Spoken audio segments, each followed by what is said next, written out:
আল্লাহ তোমার কাছে এত কিছু বলার উদ্দেশ্য, অনেক মা বোনেরা হয়তো হাত তুলেছেন। আল্লাহ মেহেরবানি করে রব্বুল আলামিন, আমরা যারা তোমার শাহী দরবারে দুইখানা হাত তুলেছি, আল্লাহ মেহেরবানি করে তুমি আমাদের গুনাহ খাতা মাফ করে দাও।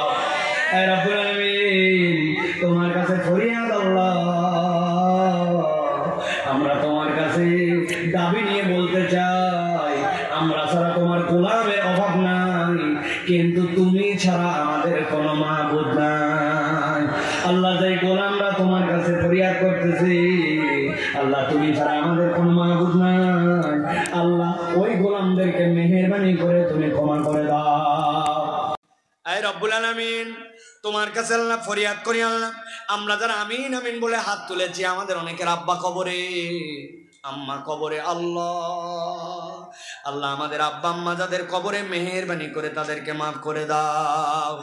মাথাটা একটু নিচু করেন, চোখটা একটু বন্ধ করে দেন, মাথাটা একটু নিচু করেন, আল্লাহর দিকে একটু খেয়াল করেন। যে আব্বা আম্মা ছোট থেকে আমাদেরকে বড় করলো, ওই বাপ মা যাদের কবরে চলে গেছে, ওই বাপ মার জন্য আমরা দোয়া করি না? আল্লাহ আজকের এই দোয়া মুনাজাত, আল্লাহ আজকের এই ইবাদত, আল্লাহ আজকের এই দীর্ঘক্ষণের কোরআন শোনা, আল্লাহ এগুলাকে তুমি কবুল করে নিয়া মেহেরবানি করে যদি কিছু সওয়াব হয়, আল্লাহ আমাদের আব্বা আম্মা যদি কেউ কবরে আটকায় যায়, মেহেরবানি করে তাদের আমল নামায় সওয়াব পৌঁছায়, তাদেরকে মাফ করে দাও। এই রব্বুল আমিন, আমাদের অনেকের নানা নাই, নানি নাই, দাদা নাই, দাদি নাই।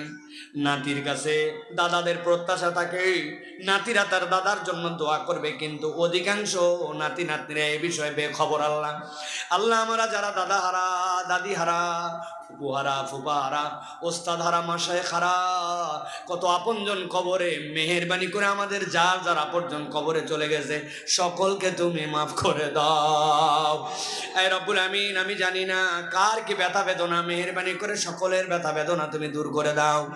রব্বুল আমিন, যাদের রিজিকের টানাটানি, মেহেরবানি করে রিজিকের মধ্যে তুমি বরকত দিয়ে দাও। আল্লাহ অনেকে আল্লাহ বিদেশে যেতে চায়, আল্লাহ কোথায় যেন আটকায় গেছে, মেহেরবানি করে উত্তম রিজিকের জন্য আল্লাহ যারা যেতে চায় তাদের জন্য তুমি ব্যবস্থা করে দাও। আল্লাহ আমাদের আত্মীয় স্বজন যাদের প্রবাসে আছে, এই বান্দাগুলা দেহ নিয়ে ওখানে থাকে, মনটা দেশে পড়ে থাকে। বাপ মারা গেছে, অনেকে আসতে পারে নাই, মা মারা গেছে, দেখতে পায় নাই, কত আপনজন কবরে চলে গেছে, জানাজায় আসতে পারে নাই। আল্লাহ আমাদের প্রবাসে যারা আছে তাদেরকে তুমি মেহেরবানি করে নিরাপদে রাখো। আল্লাহ আল্লাহ তাদের কামাই রুজিতে বরকত দিয়ে দাও। আল্লাহ এলাকার যারা আল্লাহ দায়িত্বশীল আছেন, আল্লাহ তাদেরকে মেহেরবানি করে তুমি কবুল ও মঞ্জুর করে নাও। আল্লাহ আল্লাহ তোমার কাছে